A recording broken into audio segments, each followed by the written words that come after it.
On the Paychecks Business Series, Gene Marks talks with business owners and experts about business innovation and thriving in the future. Hear from guests like Rich Rowell of Facebook, Meredith Schmidt of Salesforce, and more. Listen at paychecks.com/business series. OffshoreInsiders.com with your ACC college football betting preview. And like I said, very specifically from a betting standpoint, brought to you by OffshoreInsiders.com, where you go all football season long, college and pro, not to mention the other sports season, for your winners, OffshoreInsiders.com.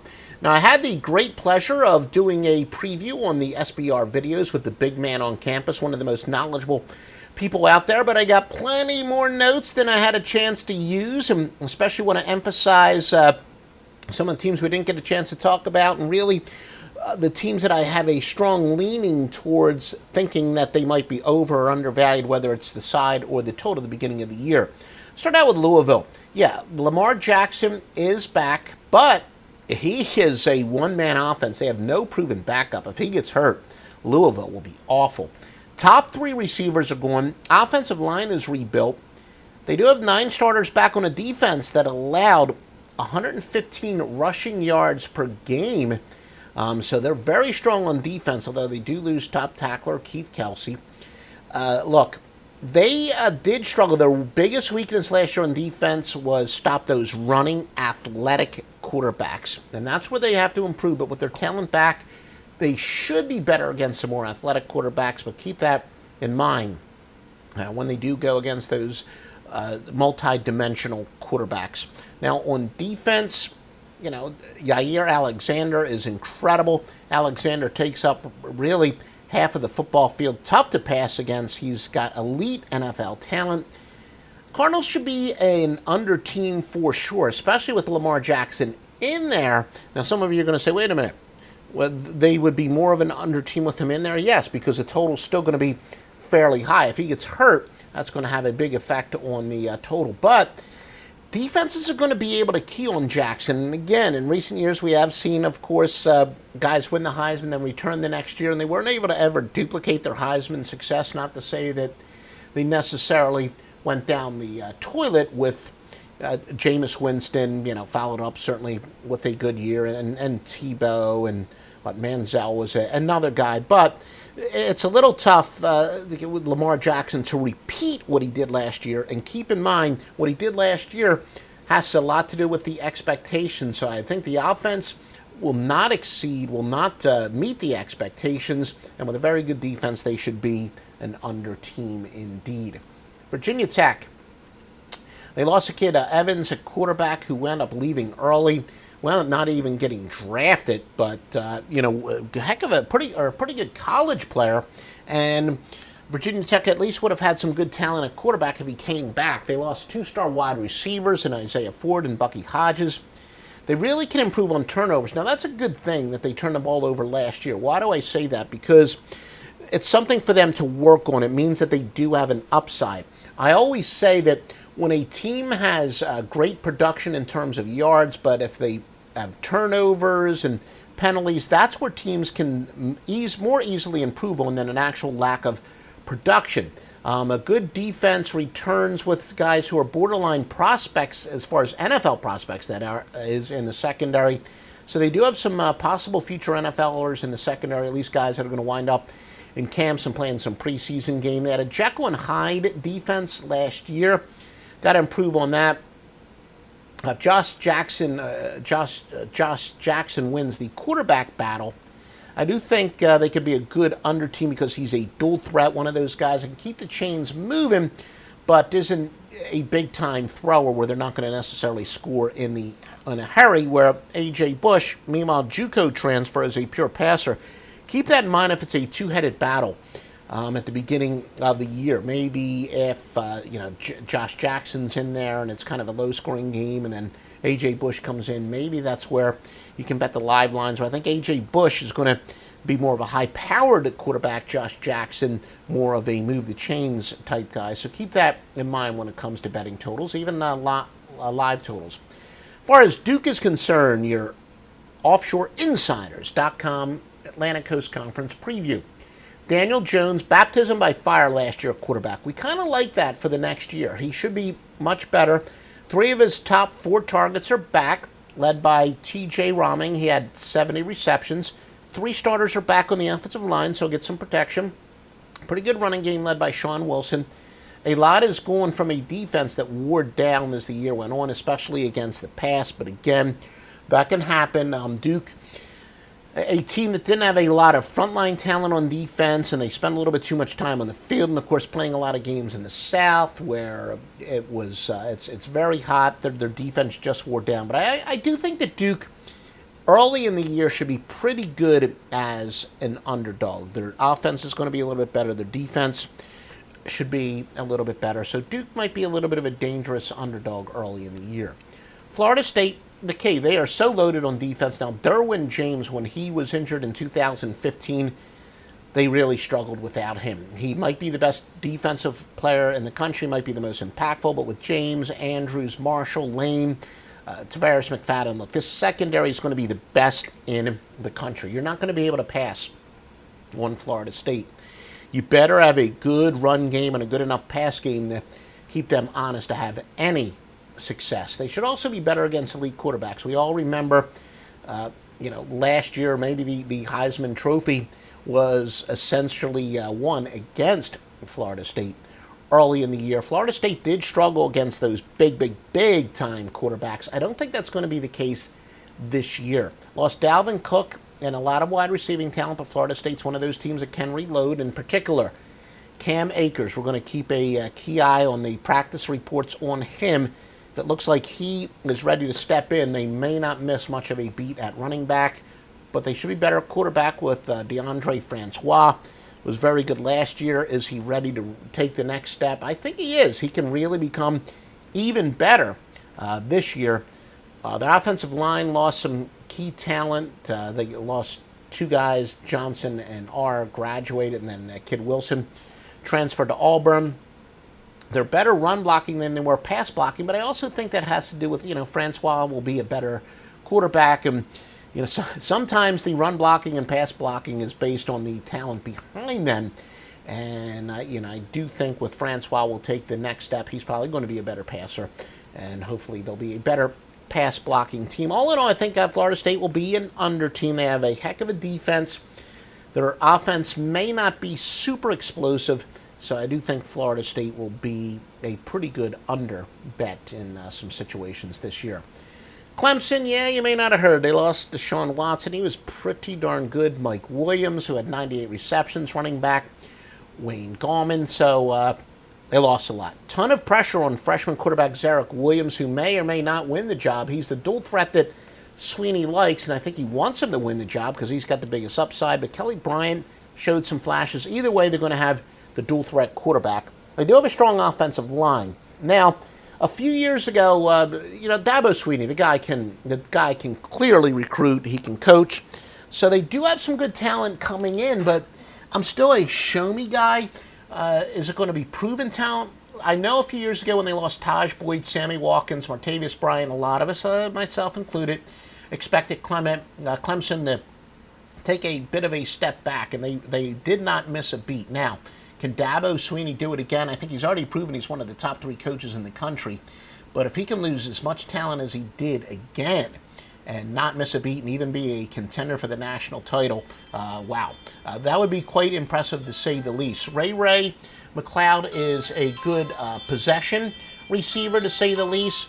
Christian Wilkins on the defensive line is a big-time player. So they got 7 starters back on defense.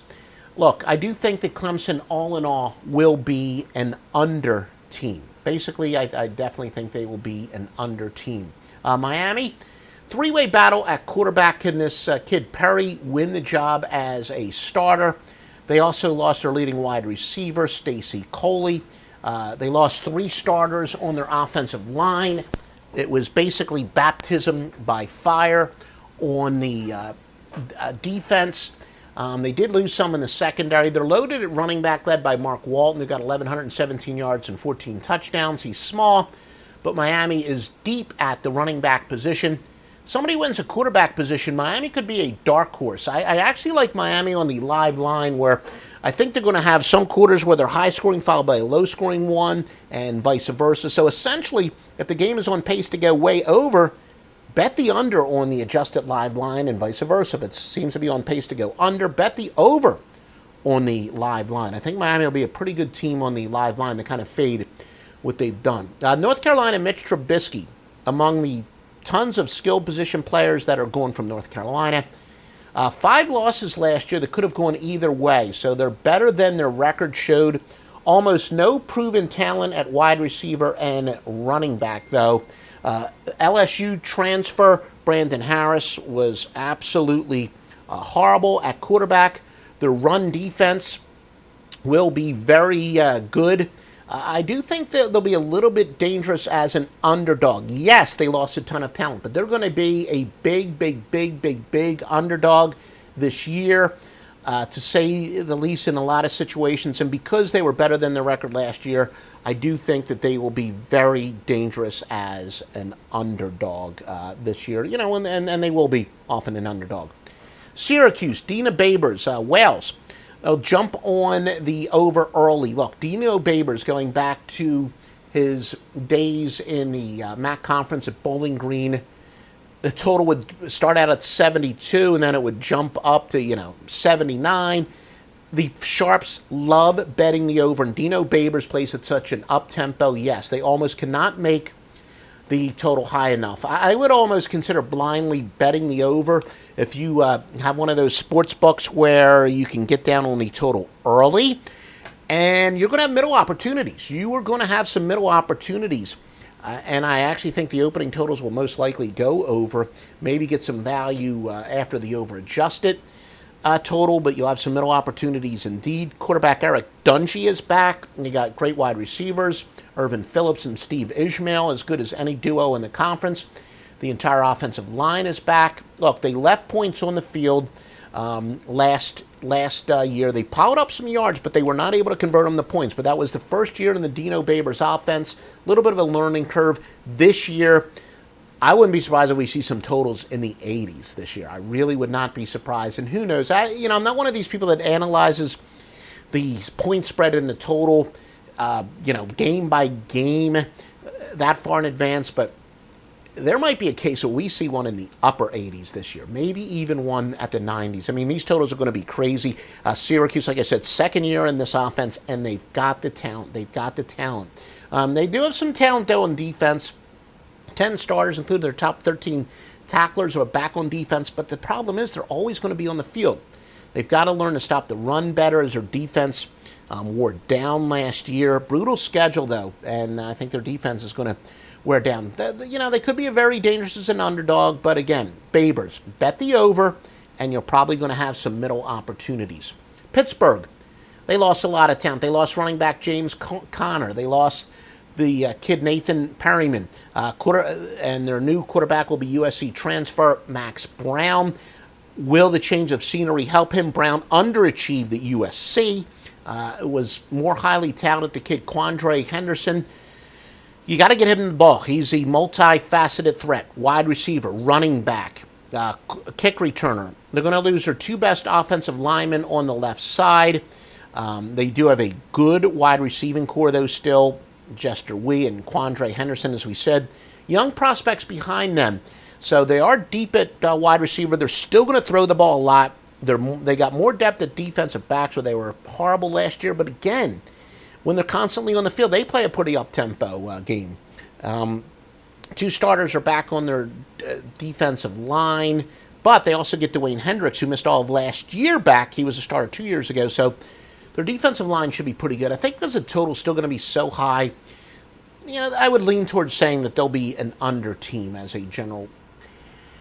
And as we do continue to take a look at your previews from the offshoreinsiders.com, we're going to take a look at the Georgia Tech Yellow Jackets. Their leading rusher, Dedrick Mitchell, is back after rushing for 771 yards last year. 4 of their top 5 rushers are back. In fact, Matthew Jordan, likely starting quarterback, played well against Virginia Tech last year. He is going to replace Justin Thomas. Thomas ran the option very well, so that's no small guy they got to replace. Three good starters are back on the offensive line, which is, of course, very important in that triple option.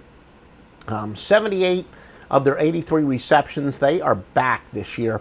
Big play wide receiver Ricky June is back big time. I mean, when he catches the ball, he's going to go a distance. Georgia Tech's entire secondary, though, will be back, so they're going to be very good on defense. They were one thing that Georgia Tech, as we said, they can improve on. They weren't that great with third down conversions on offense or defense. They allowed too many on defense, didn't get enough on offense, so they do have a little bit of an upside there. To be honest with you, I don't have any super strong lean as far as whether Georgia Tech will be an over team or an under team or overvalued or undervalued entering the year. But, you know, if anything, I think they might be a little undervalued, and they have a chance to win the division. For those of you, definitely with a pretty good chance to win the division, for those of you who do like to bet the divisionals, not so much the conference, but the division itself. Georgia Tech should be pretty good there. Wake Forest, good depth on offense. 9 starters are back. They can move the chains. I don't know if they've got enough talent, though, to convert it into points, but that's okay. I don't think there's going to be, you know, as many 3-and-outs as they had last year. They got a nice tight end to throw to. Listen to this, folks. 189 of their 190 receptions last year, they're back on the team. Top 2 running backs return.